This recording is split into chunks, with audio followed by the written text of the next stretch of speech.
I ran 85 kilometers on Wednesday. I woke up, guys, 4:45 a.m. I went outside, started running from Brighton to Bognor Regis, and then back.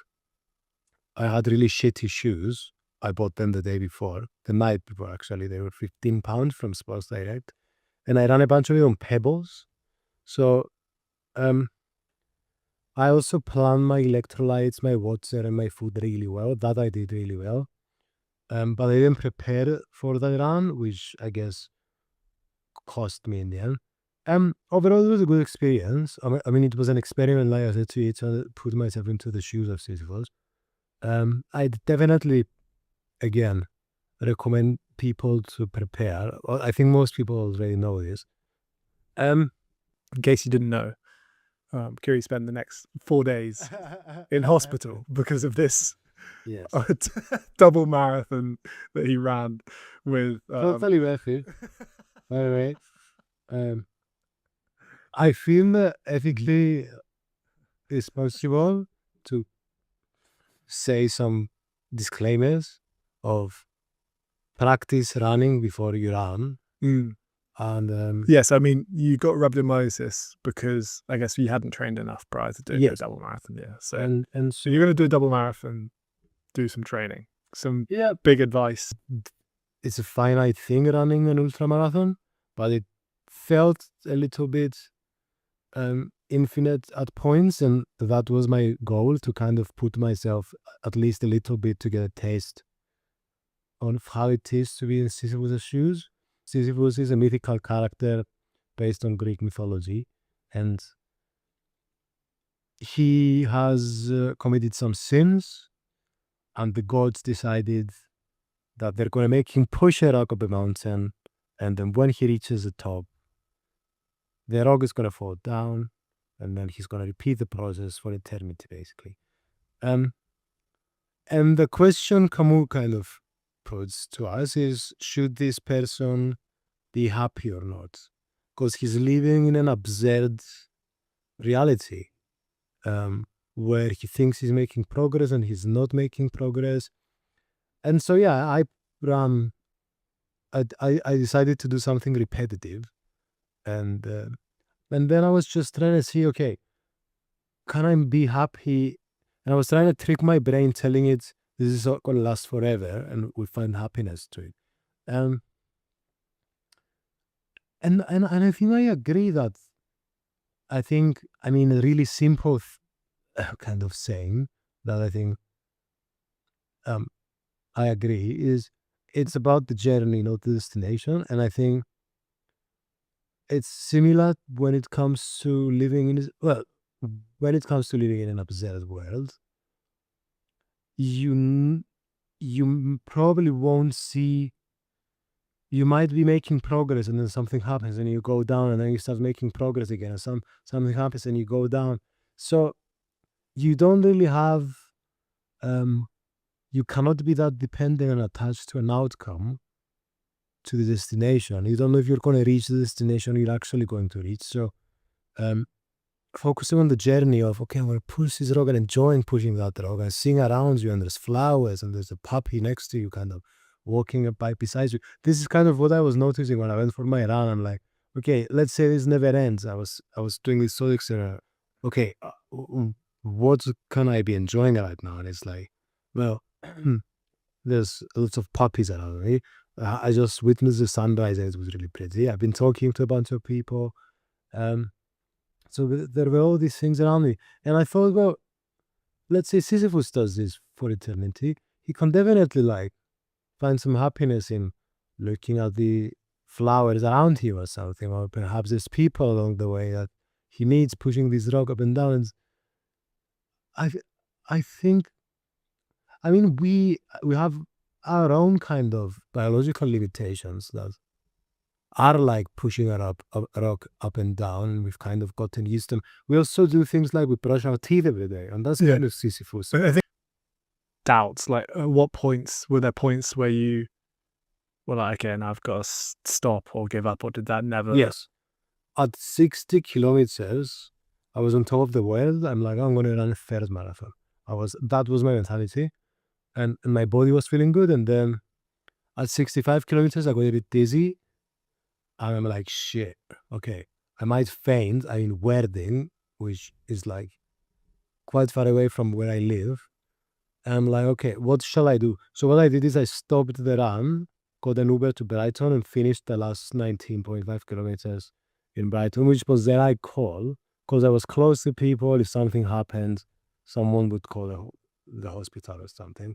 So that made me feel much better. But at that point, it crossed my mind. Should I just quit? But then I remembered the competition I had, the BJJ competition I had, where my oxygen levels dropped, guys. So I had a competition on Saturday, and then I won gold. And then on Sunday, I went to another competition. I was feeling sick, tired. I went, and then my oxygen levels dropped really low, and the medic disqualified me. And I just hate, like, although I didn't quit, I hate that feeling of finishing incomplete business.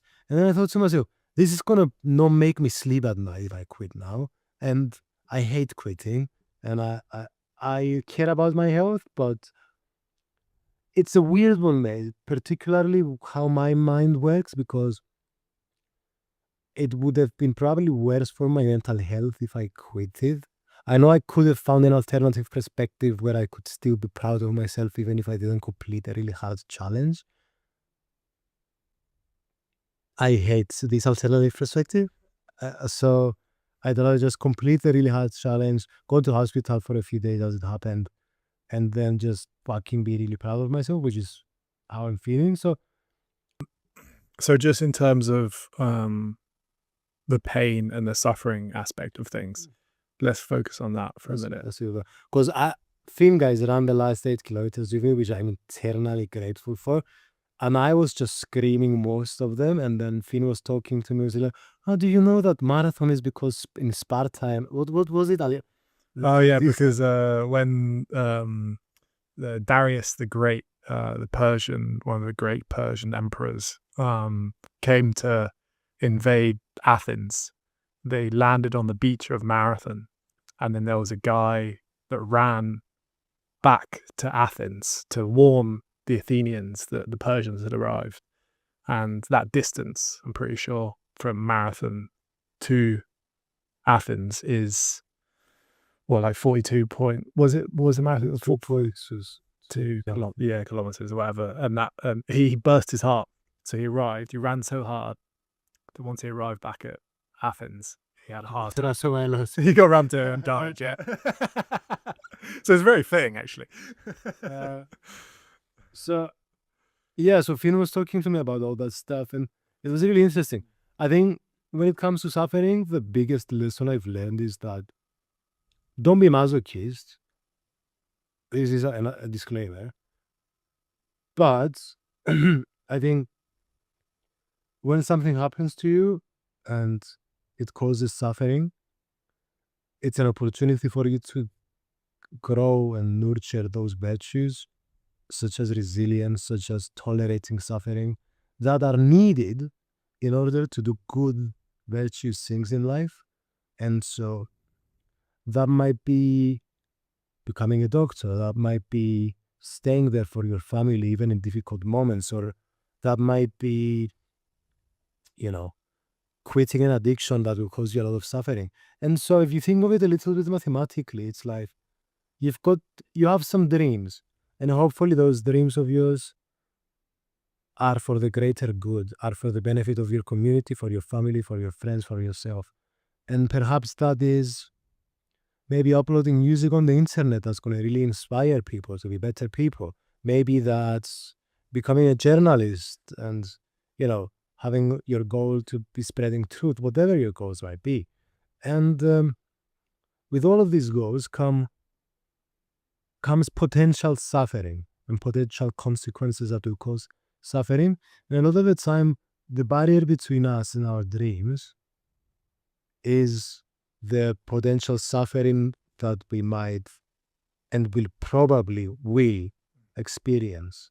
And so when you do voluntarily or involuntarily push through and move through an experience that will cause suffering, either that's a double marathon or perhaps it's going through some grief that you didn't expect, because maybe someone passed away, maybe you broke up with someone and you're feeling missing them. Or just putting yourself, I think, is one generally more people should do more often, putting yourself in a situation where failure is quite likely in a way, because people are so terrified of failure.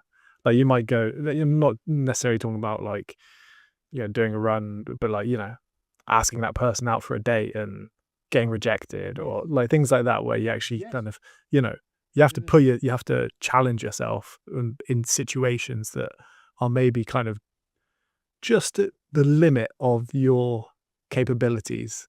Yeah. And that means if it's truly at the limit, you're going to fail.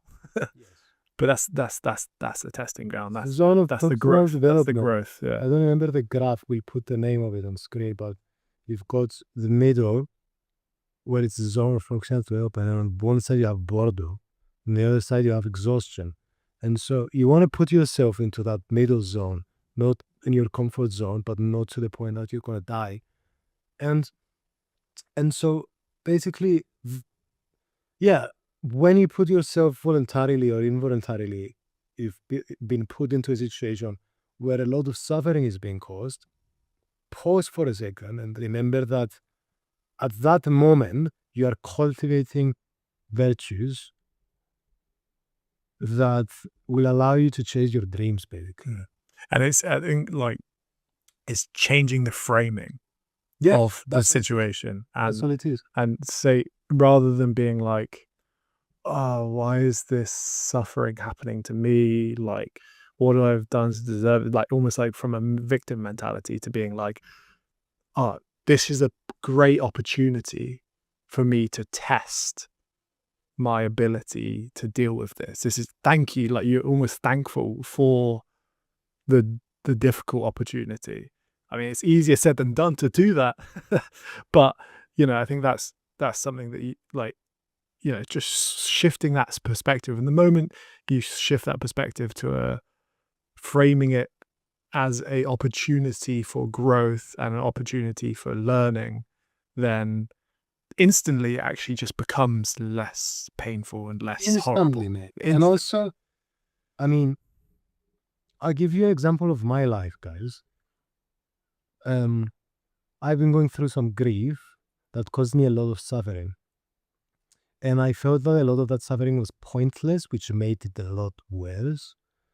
And so I went on this run, and I was feeling all this suffering. And mid-run, I realized, what have I done different in the last few months? And the reality of the situation is, I've started uploading music on YouTube, and people actually like it. But what happened is, the situation of grief caused me a lot of suffering, and the suffering was greater than the potential suffering I would have faced if I uploaded music and I got a bunch of hate comments, which I think was a barrier between me uploading music, being vulnerable and showing my face on the internet, and me actually doing the thing. But it literally, the suffering of grief unlocked because I'm no longer afraid of that potential suffering that was a barrier between me and chasing my dreams. That suffering was the cause of grief, was the sole reason I was able to not be afraid anymore of that thing. It's made me stronger. It's made me unlock a good. So the worse the thing that you think happens to you, the better the good is gonna unlock. If that makes sense. So yeah, nowadays, I mean, yesterday I had to walk quite a long distance home because my phone ran out and I couldn't get an Uber, and I was in pain with my legs, and I nearly need to go to the toilet, and I was like, oh, fantastic. And I was just like, I wonder what I'm unlocking right now, because it's gonna be something. And so I'm not saying become masochists, guys, not at all, and take care of your body, but I think challenge yourself. Yeah, especially if it's like something happens to you and you can't really do anything about it. And yeah, challenge yourself voluntarily. Just do it in a more healthy way. Like Finn said, go talk to that woman or fucking go to the gym and fail a few sets. I know, you know? We're not in tangents. Of the absurd, particularly that Camus is like describing, is more of like this. Is the idea of the kind of like the human created concepts and narratives that we place on top of our interaction with reality. And like the moment you try and like, for example, your run, the moment you try and like reduce it and kind of rationalize it and kind of be like, okay, I have to do this to then, get to this mile, get to this goalpost, so then I can make this post and then I can upload it. And then this is like, that's where the suffering really can take hold. Whereas, as you exactly said, like none of these things like really exist. Like they're not like, I mean, yeah, I don't know. They only exist in our shared reality. They're not, from a completely objective point of view, they're not real necessarily. But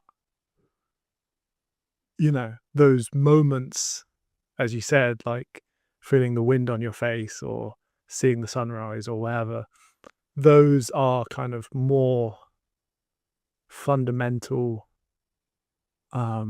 aspects of experience and reality that if you're able to connect with and you reject the absurd, these kind of shared collective concepts that we've placed on top of things, that's where you can be free of that suffering and kind of, live a kind of a free existence. You're almost describing